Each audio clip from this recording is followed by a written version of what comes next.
Yo, what's up mga tropa peeps? Magandang araw po sa inyong lahat at welcome po dito sa ating live. Ayan, ito po ay testing. Hindi natin sure kung gumagana ba tayo.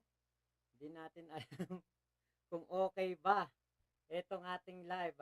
Ito po ay testing stream. Testing live stream. Ayan, titignan natin. Mukhang gumagana naman. Ewan ko kung may boses ako diyan sa inyo. May boses po ba ako?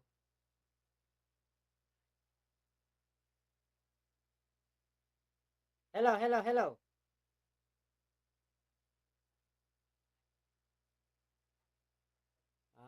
Mayroong boses pero mahina. Dapat lakasan pala natin yung boses natin.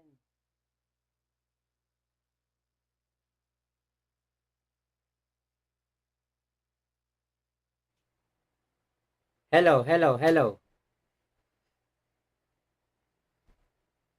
Yan. Hello po sa inyo ha. Sana po ma-comment nyo dyan kung okay po yung ating audio. Dahil kung hindi po ay lalakasan pa natin. Ano ba? Mercury. Ayan, hindi ko mabasa kung tama ba yung basa ko diyan, Mercury. Ayan. Ate Gina Inglet! Hello po! Ayan, I miss you, ate! Nakakamiss ang Hong Kong. Shoutout po sa iyo dyan. Nanay Merlita Berhel de Dios. Ayan. Ate Gina, okay ba yung audio ko dyan sa inyo? Priscilla Castro. Ayan, hello po, hello po. Naku, napakaganda nitong ating topic kasi ito po ay patungkol sa pagiging manyakol ni Kibulok na tinawag po siya. Okay na. Okay po, okay po. Nay Merlita, hello po. Thank you, Ate Mercy OUB at si Shiro Kanzaki. Ayan, hello po. Ate Tamura, hello po Ate Gina Inglet, shoutout sa iyo ha. Nakakamiss naman yung Hong Kong talaga na yan. Ngayon po, ito ang ating topic. Yon, Pogi, shoutout. Okay, thank you Ate Gina sa pag-confirm. Etong si Kibulok ay tinawag na PDD ng Pinas. Siguro naman, kayong mga nasa Amerika, at yung kumbaga meron kayong mga kumbaga pakialam sa nangyayari sa rap scene ng Amerika. Sikat na sikat itong si PDD dahil ito pong si PDD ay merong naging issue kahit nga itong si pati itong si Jennifer Lopez ay nasangkot sa issue ni PDD. Mega love shoutout daw po sa inyong lahat. Sabi ni Ate Tamura, Ate Priscilla Castro, si Mother. Si Mother Kibulok po ang topic. Ayan. Long time no look nga Kuya Pogi. Ate at Nanay Brenda Barton, hello po. Mario Levante, hello po. Ayan. Actually ngayon, okay na. Meron na tayong live araw-araw. Ako'y makakabawi na sa inyo. Kasi yung laptop ko wala na talaga. Nag-resign na. Kaka-resign lang nung laptop ko. Kaya ito po ang ating meron na tayong bagong pang live. Kaya tayo po ay mapapadalas na sa pagla-live. At lagi nyo na ako makikita pati sa upload. Dadalasan na rin natin. Kailangan nating makabawi. Bakit ngayon ka lang nag-live? Nako ate Tamura. Yung laptop ko, pinilit ko na maayos, pinilit ko na kumbaga ayusin siya at magamit ko pa. Kaya lang talagang sumuko na siya after 4 years naming magkasama. Dapat pala pa nakita ko sa inyo Teka lang kunin ko. Teka lang po.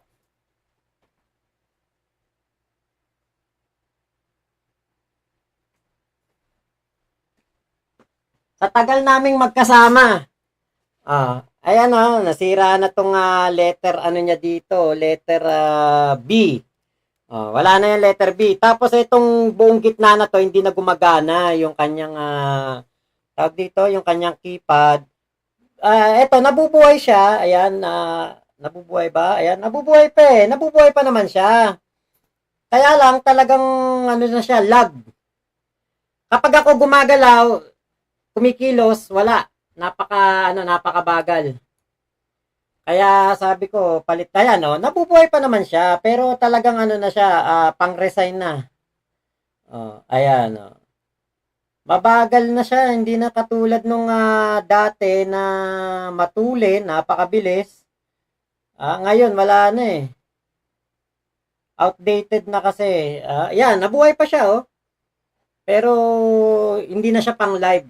At napakahina po talaga ng napakabagal niya na. At ito yung ating ito yung aking silver play button. Ayan, nakuha natin to nung dahil sa kanya sa laptop na to. Kaya marami ng araw ang ginugol sa akin ng laptop na yan. Pagkakataon na para magpahinga siya. Iba na talaga kapag umaasenso, deserve mo yan, dala ng pagsisikap mo. Nako, sana nga makabawi na tayo, lumakas na ulit ang ating YouTube pagkatapos nating mag-acquire ng bagong unit. Kami rin po, bumigay naman yung TV, kaya sa CP na lang ako nakasubaybay sa YouTube. Nako, magkakaroon din po kayo ng bagong TV na Merlita Berhel de Dios. Yan, Simon Kila, gandang gabi idol, watching from Labo, Camarines Norte. Bicol. Shoutout sa mga taga Camsur, sa mga taga Camarines Norte. Nauna pa yan masira kaysa kay Sara. Wala lang pala pa akong sound effects, pero lalagyan natin to. Iba na talaga kapag umaasenso. Actually, hindi nga gastos nga Lenny Andres, hello po. Shoutout po sa inyo. Buti pa yung laptop mo, Mac, sumuko na. Bakit si Roque ayaw pong sumuko? Kasi yung laptop ko, hindi naman siya makukulong. Pero si Roque, kapag sumuko, kulong panigurado. Tignan nga natin. Malinaw naman yung ko, no? Malinaw naman. Hindi naman kasi yung nagpalit ng webcam kung ano yung gamit kong cam dito sa laptop, yun lang din po yung gamit ko dito. Kaya, ayan. So, gawa muna tayo ng ating poll question. Deserve ba ni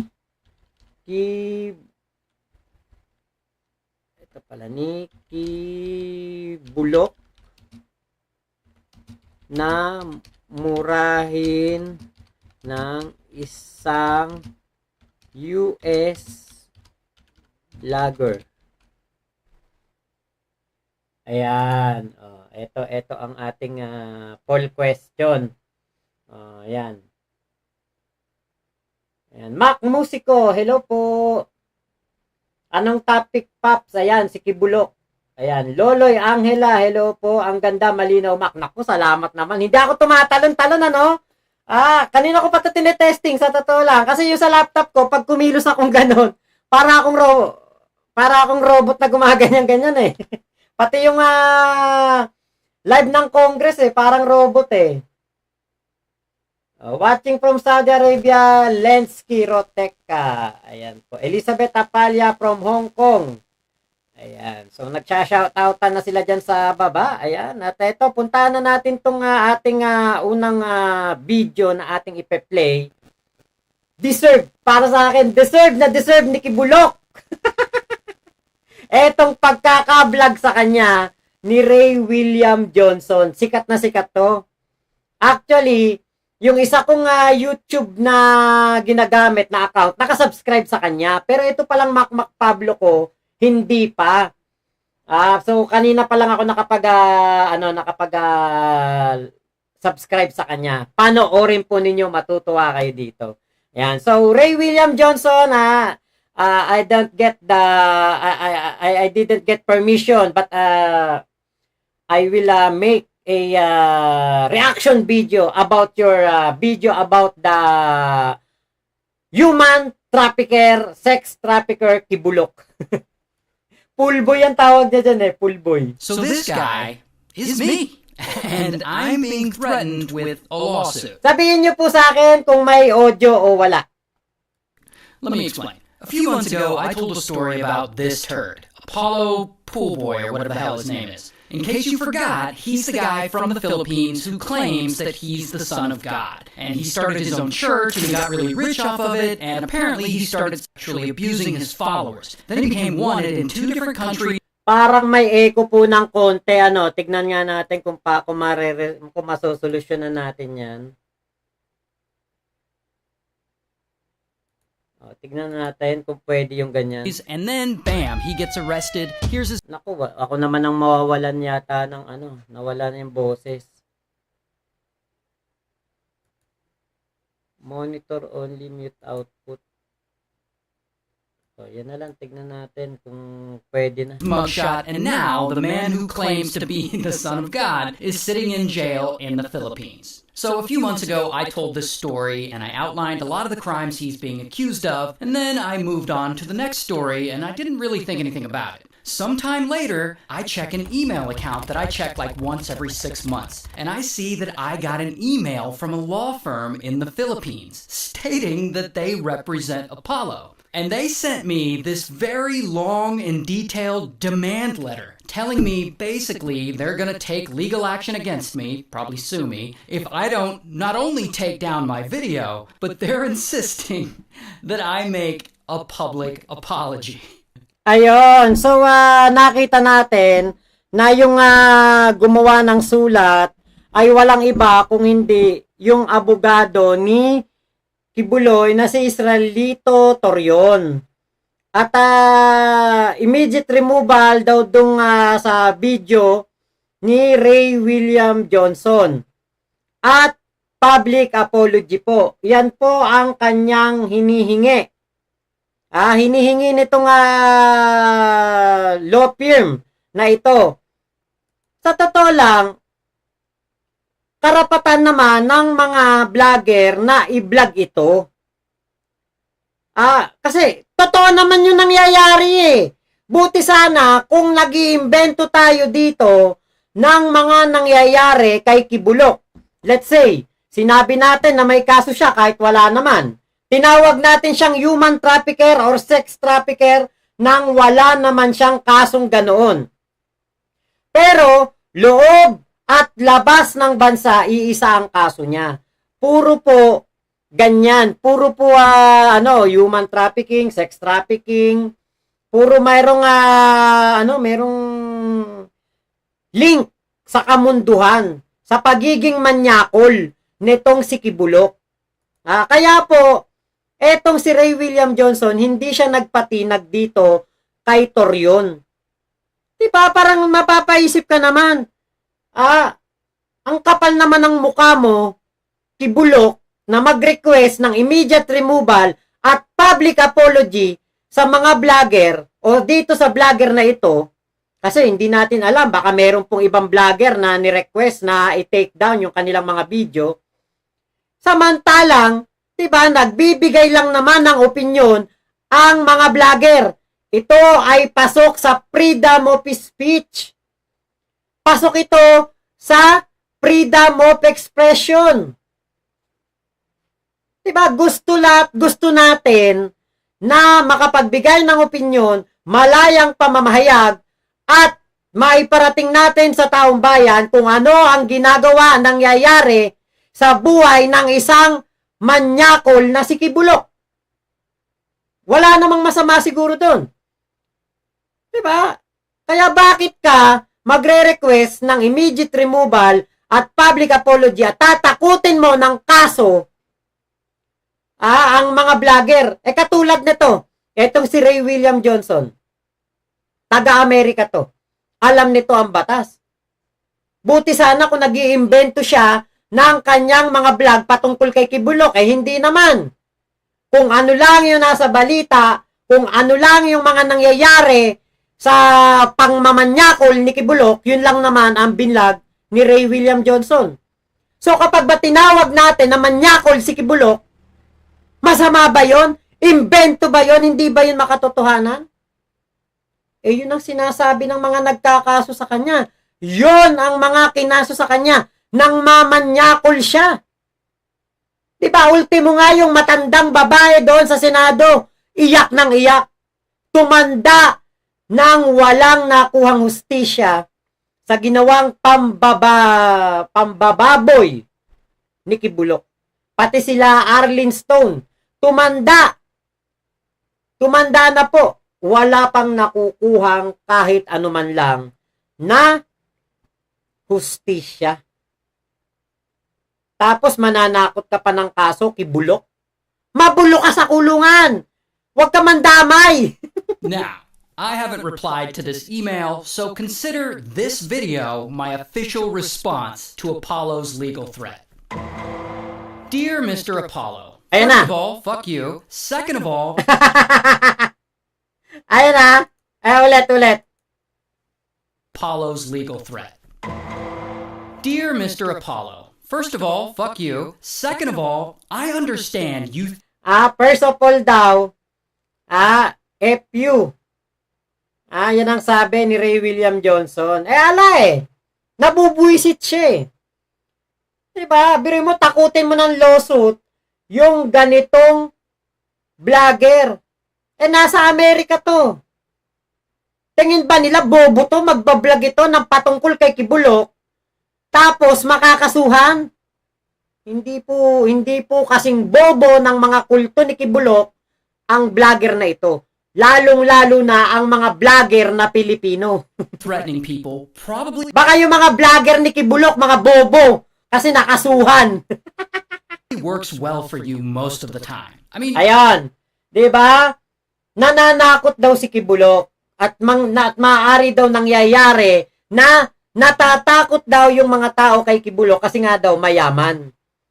Pero hindi daw siya matatakot ni Kibulok kahit mayaman pa to. you're a powerful man. You have a lot of influence in some circles. I get it. I also understand that you and your church are very wealthy. Like you own your own broadcasting network, you own a private jet, a personal helicopter. You own a church compound with an arena that's so massive it seats 75,000 people. Which means when it's done being built, you will own the largest indoor arena in the world. You have an estimated net worth of $100 million.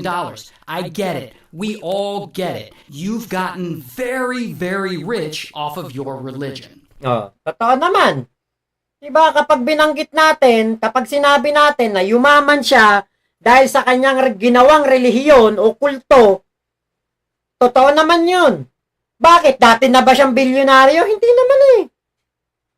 Nung nagsisimula nga si Kibulok, nakita ko yung mga old videos ni Kibulok, mukha siyang tukmol.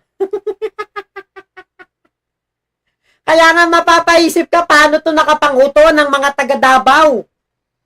Di ba pag nakita mo si Kibulok nung dati, nung ito ay bago pa lamang na gumagawa ng kanyang mga pagsasalita ng Diyos, nung bago pa lang siyang uuto ng mga maniniwala sa kanyang mga salita na siya ay sugo ng Diyos, na siya ay anak ng Diyos.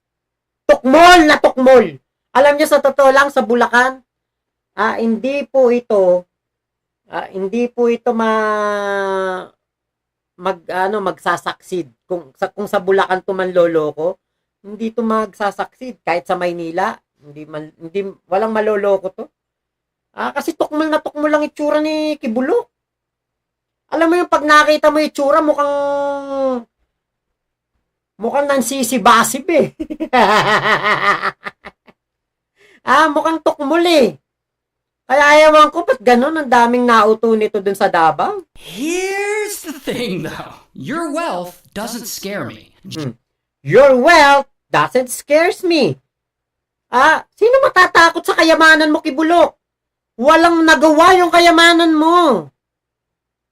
Nabulok ka sa kulungan ngayon. Kasama ng mga regular na preso. Kasama ng mga preso na sinusuka ng lipunan. Sinama ka doon. Wala kang VIP treatment na matatanggap kahit na ikaw ay bilyonaryo. Kaya nga takot na takot si Kibulok na mahuli.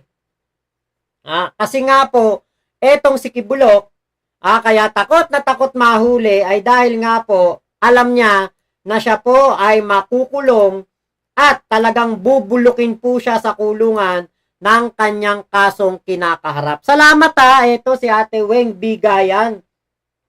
Napaka mapagbigay nyo naman po. Thank you po. True ka dyan, makikita mo talaga sa mukha pagkamanyakol niya, Jelly Corrales. O, diba? O, pinsan ni Mang Kanor si Kibulok. Ate Letreyes, mamaya. May topic natin yan, mamaya. Kuya Joseph Isidro, ayan, shoutout. Mga kahep-hep hooray ni Kuya Alpha. Shoutout po, kita nyo, walang matatakot dito kay Kibulok. Kita nyo, kahit nga si General Torre, hindi natakot dito Bakit? Kasi kapag ikaw ay nasa tama, hindi ka matatakot. Pero pag ikaw ay nasa mali, malaki ang magiging takot mo. Katulad ni Harry Roque, takot na takot. Yung butanding na yun, kita nyo, nagtago. Si Tebes, papauwi na ng Timor-Leste. Takot na takot din. Bakit? Guilty. Diba? Kaya ganyan po ang mga takot na takot. Katulad ni Kibulok na nagtago sa saya ng mga pastoral na kanyang binubulog. Diba? Nagtago doon. Bakit nagtago? Kasi nga alam niya, mabubulok siya sa kulungan. Mami Presi, hello po. Albert LB, hello po. Ayan, good evening po. From Miri, Sarawak, Malaysia. Albert LB, selamat petang. Selamat datang kay saya live. You pergi sini hari-hari saya ada live. Sekarang. Nakakamiss magsalita ng ng Malay. Ayan, Saingan Sara, hello po.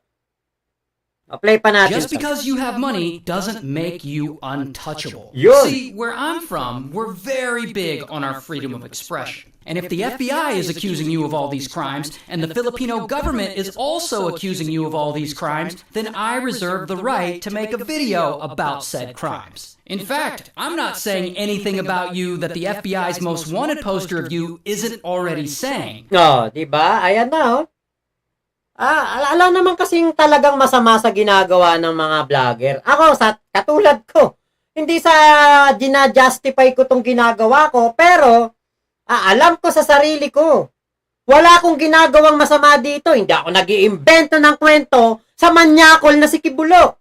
Kung ano yung balita ng GMA, ng ABS-CBN, ng TV5, News 5, yan, yung mga PTV4, kung ano yung balita kay Kibulok, yan yung binablog ko. At yung mga fake news na pinapalabas ng SMNI, kinokontra ko. Diba? Hindi nga sinabi dito ni Ray William Johnson na kumakandidato ngayong senador si Kibulok at hindi ito dapat iboto ng taong bayan. Bakit? Baka maging legal na po ang pagmamangkanor. Baka legal na ang pagpapastoral. Pogi. Ayan, Kuya Betlong Romero. Ayan, shoutout po.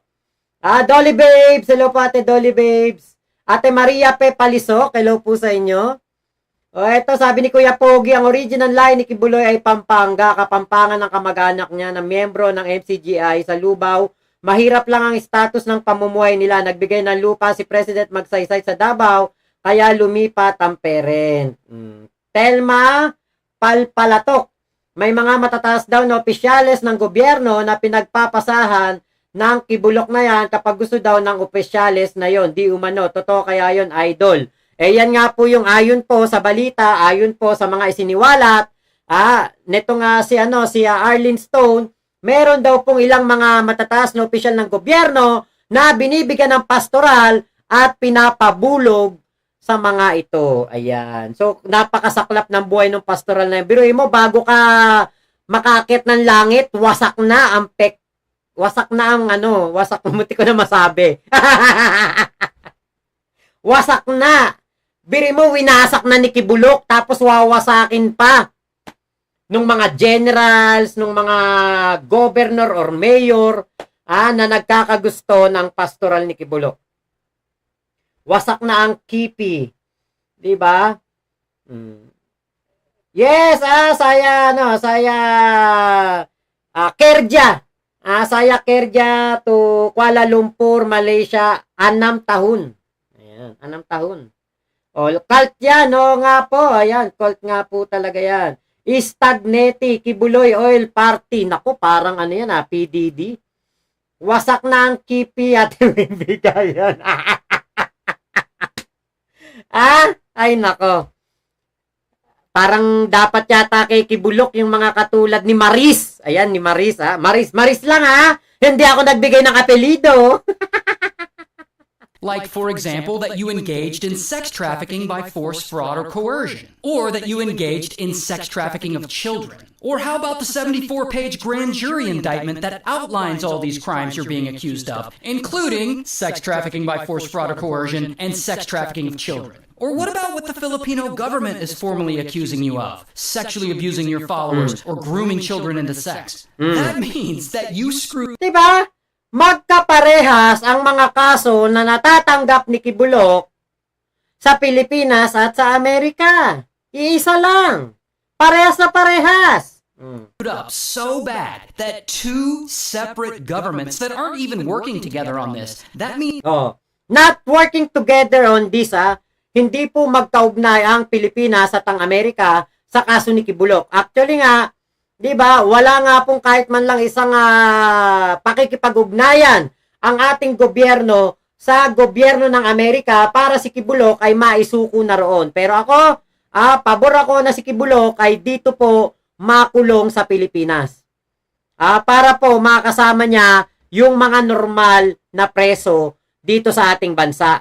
Para malaman niya ang hirap. Kasi doon sa Amerika, malamig doon.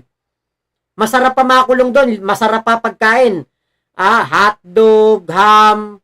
Masasarap pa pagkain doon sa kulungan doon sa Amerika. Dito sa Pilipinas. Diba? Kumain siya araw-araw ng ginamos. That they are each, in their own right, independently accusing you of the same crimes in their respective countries. Diba? Same crimes in their respective countries. Hindi pa kasama dyan yung meron, diba, parang Russian ba yun? Saka Ukrainian ba yun? Na nag-testify din sa Senado. Yung pinakita ni Senadora Risa Hontiveros na si Kibulok, meron din pong biktima na taga-ibang bansa. Lito M o ibang lahi. Ayan, Kawawang Kipi. Teresita Ilamil ng Bataan. Hello po. Beauty Lab. Hello po. Shoutout po sa mga bagong dating, sa mga bagong subscriber natin. Sana po makapag-subscribe kayo at malike po ninyo etong ating live video. Thank you po. Are each of these governments just making it up? What, to make you look bad? Sir? Tingin ba ni Kibulok, iniimbento lang ng mga bansa na ito yung mga kaso na yun? Hindi.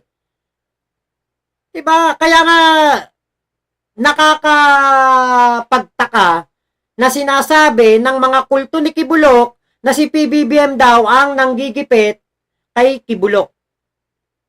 Samantalang, si Kibulok ay nakasuhan na ng Amerika noong si Digong pa ang presidente. Kaya paano mangyayari na ang may kagustuhan ng mga kaso na ito ay si PBBM? Hindi lang siya pinroprotektahan ni PBBM dahil si PBBM po ay hindi konsentidor. Kahit na tinulungan mo siya noong panahon ng eleksyon, kung meron ka ba talagang naitulong, hindi si PBBM konsentidor sa mga tao na nakapaligid sa kanya. Kapag ikaw may ginawang mali, mali ka talaga. Katulad ng nangyari kay Panot. Diba kay Panot? Kilala niyo naman kung sino si Panot. You aren't important enough for world governments to just make shit up about you. And what about all the witnesses who came out against you? Are they all just making it up too? The Filipino police identified 68 sexual abuse victims. 68! Bro, you're putting up Bill Cosby numbers. And now that it's all gone public, people like me are talking about it. And you're gonna try and threaten us and silence us with lawsuits?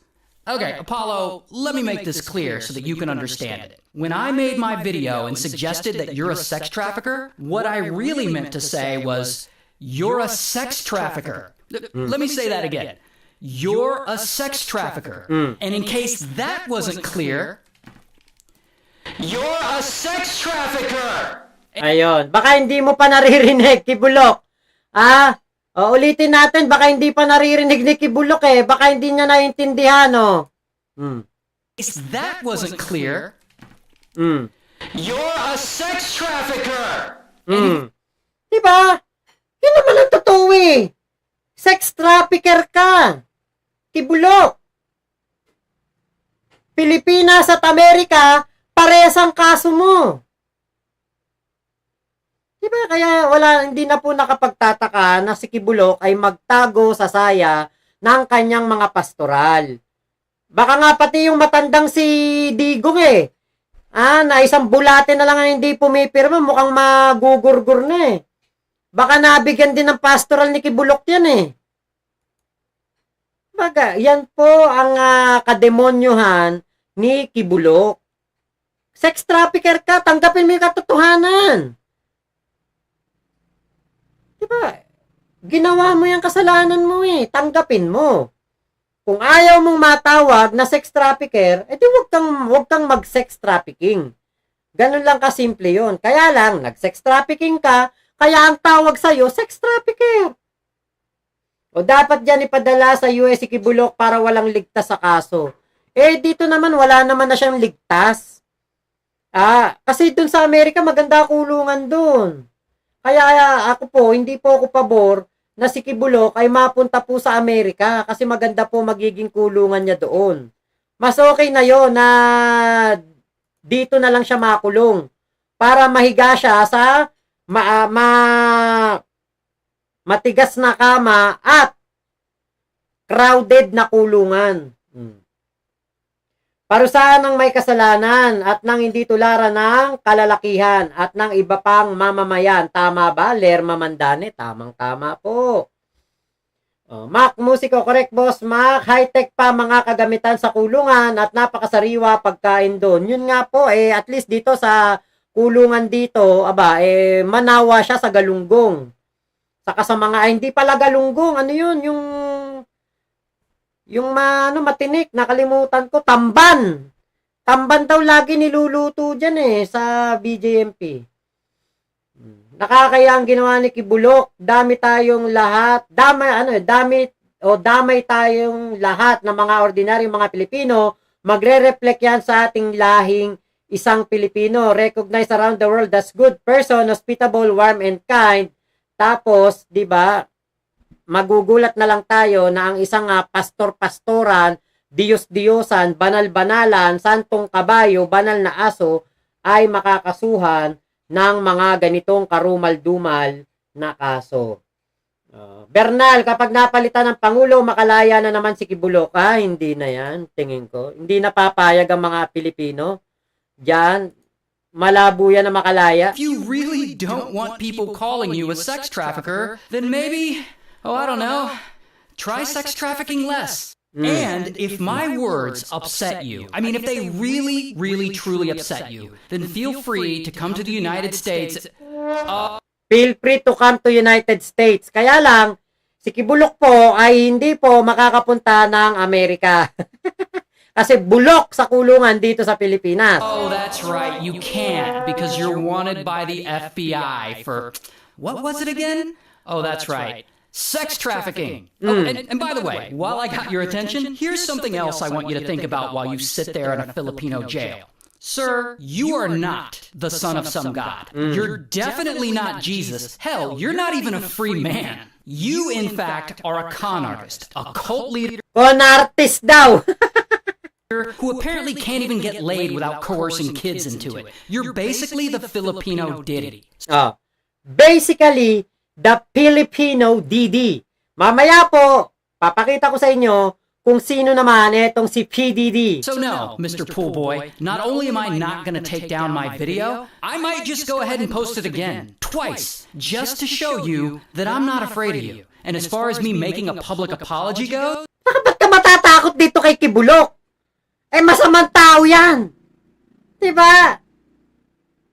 Kita nyo?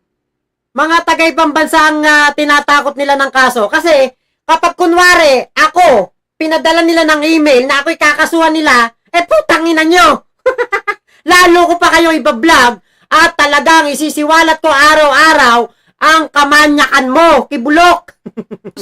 Oh, I got your public apology. I wrote it down and filed it away right in my ass. So Sumulat na daw siya ng public apology, kaya lang nilagay niya sa puwet niya.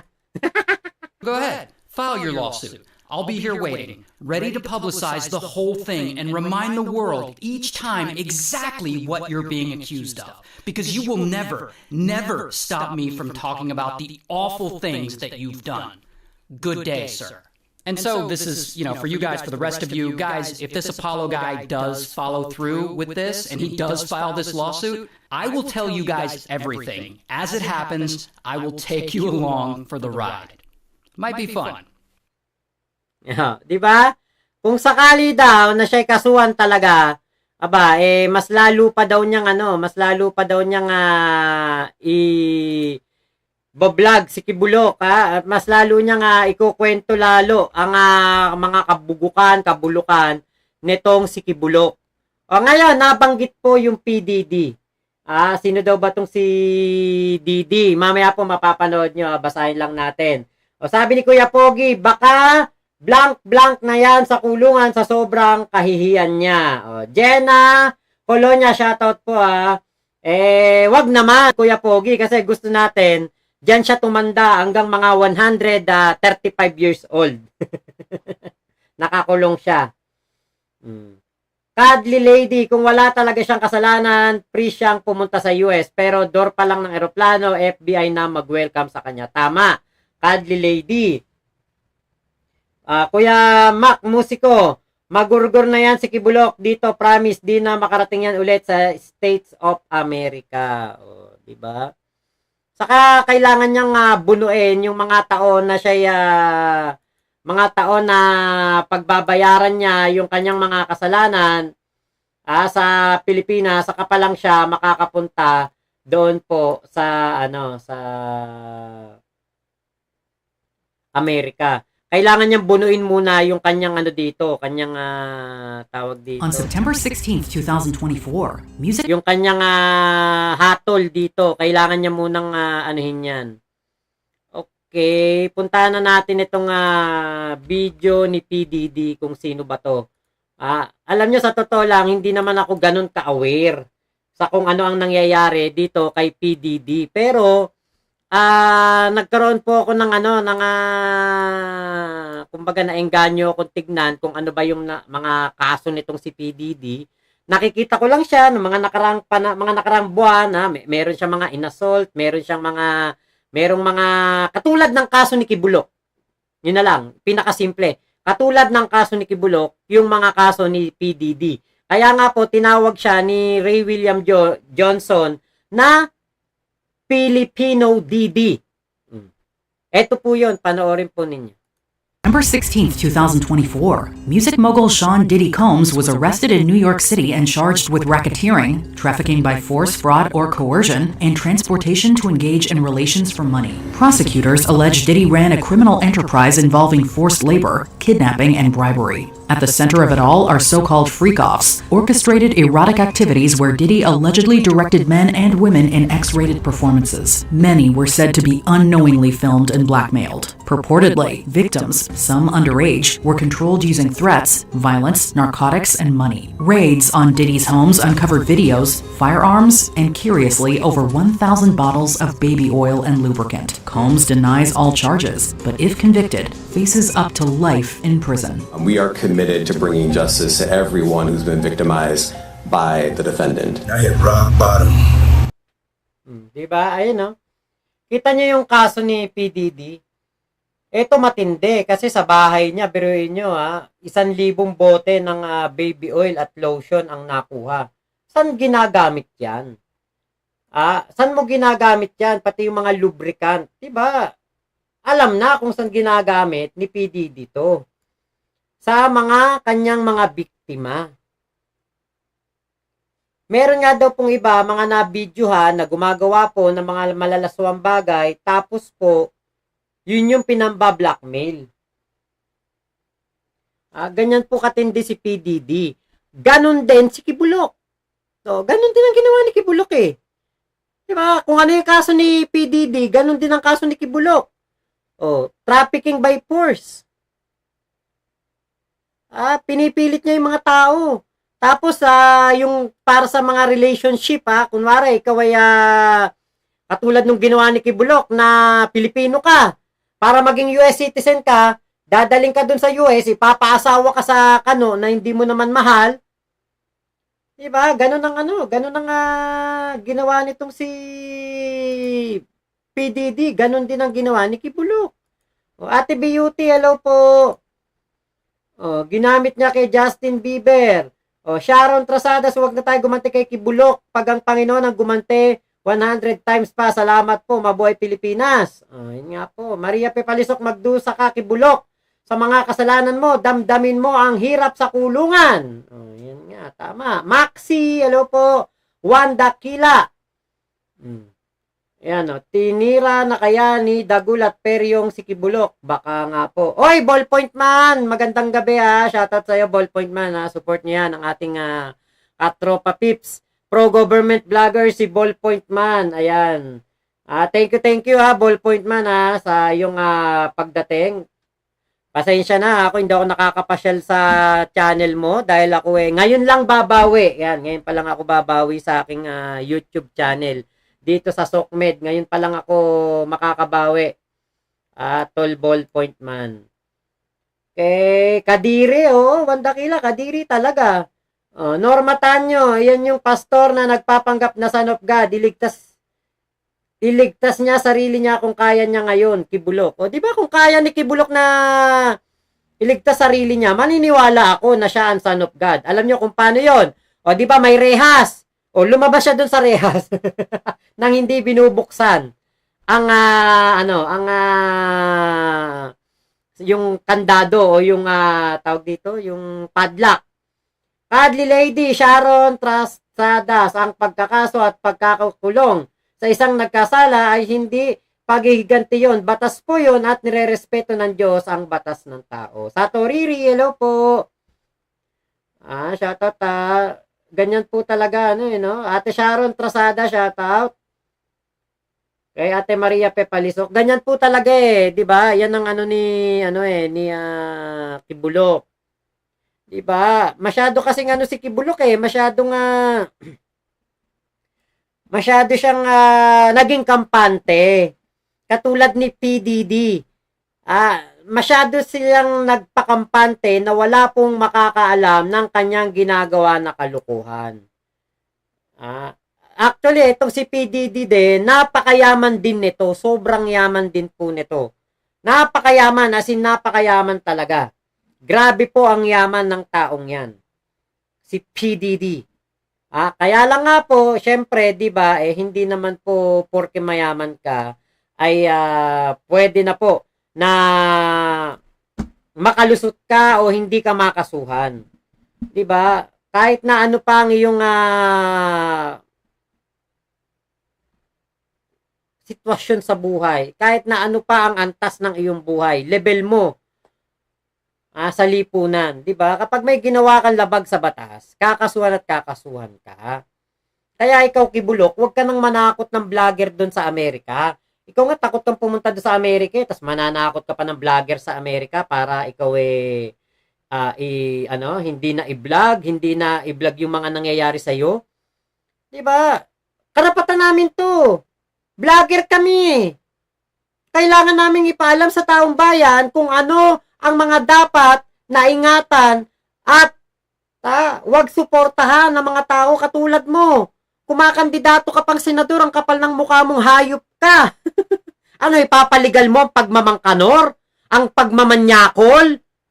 Ang pagkakaroon ng pastoral? Anak ng teteng. Diba? Hindi pwede yun. So, ako po'y magpapaalam na sa inyo dito sa ating live na ito. Salamat po Ayan, Ate Jana Calonia. Ayan, Ate Dolly Babes. Ate Weng Bigayan. Tumago siya sa rehas. Nga, di ba? Lumusot ka sa pader. Ayun talaga. Pasensyahan na sa mga manonood ko. Pag si Kibulok lumusot sa pader, at lumusot sa rehas, pasensyaan na po tayo. Ako po'y magiging KOJC na rin. Mag-ano na rin ako, magkukulto na rin ako. Sasanib na ako sa kulto ni Kibulok. Ay nako, pag nangyari yan. Pero yun po'y napakalabo at napakalayo, di ba? Hindi po mangyayari yan kasi si Kibulok ay isang con artist, totoo yun, con artist to. Nagpanggap lang to na na kunwari po siya maka-Diyos, 'di ba? Kunwari mapagmahal sa kanyang mga miyembro, pero yun pala mamanyakulin niya lang. O yes, tama, kaya nga po napaparusahan siya kasi ang Panginoon hindi natutulog. Lahat